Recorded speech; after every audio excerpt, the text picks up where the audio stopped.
Hello बच्चों, यहां दिया गया है मास m hangs with the help of string wrapped around the pulley of frictionless bearing.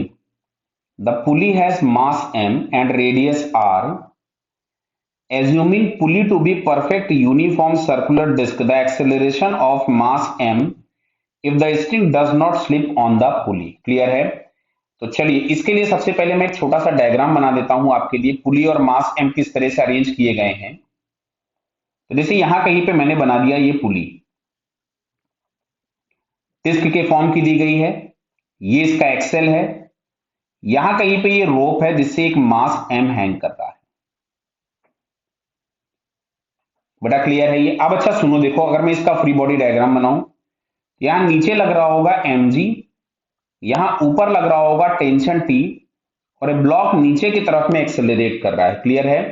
तो उम्मीद करता हूं ये इक्वेशन हम लोगों को एक बार में समझ में आ जाएगी कि mg minus T is equals to ma। अब अगर मैं इस पुली का फ्री बॉडी डायग्राम बनाऊं तो पुली का mg नीचे लगेगा, पुली के सेंटर से कोई भी हिंज फोर्स नॉर्मल के फॉर्म में ऊपर लगेगा, और एक टेंशन T लग रहा होगा टेंजेंशियल, और ये रोटेट कर रहा होगा इस तरफ में एंगुलर एक्सेलरेशन अल्फा से, जिसको हम लोग लिखेंगे a बाई आर। क्यों?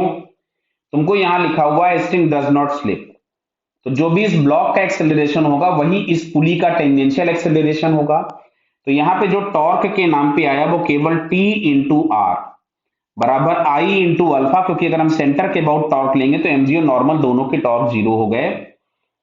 और बोला गया था कि pulley is a perfect uniform circular disc, तो इसका जो आई होगा वो हो गया M R square by two, और अल्फा की जगह मिलेगा आपको ए बाई आर, तो इस आर से आर कैंसिल हो गया, तो T इज इक्वल्स टू आ गया M A by two. This is equation number 2। Equation number 2 से हम T की वैल्यू अगर उठा ले मान लो, तो mg माइनस टी की जगह आ रहा था M A by two is equals to M into A, तो ये आपके पास आ गया 3 ma बाई टू। इसको अगर हम उधर ले गए तो m इंटू जी, तो a बराबर a इज इक्वल्स टू आपके पास आता है 2g बाई थ्री। देख लीजिएगा, जल्दी में गलत मत कर दीजिएगा। तो a is equals to 2g by three, जो कि आप लोगों को इस थर्ड ऑप्शन में दिया है। So finally third answer is correct. Clear बेटा? Okay, all the best.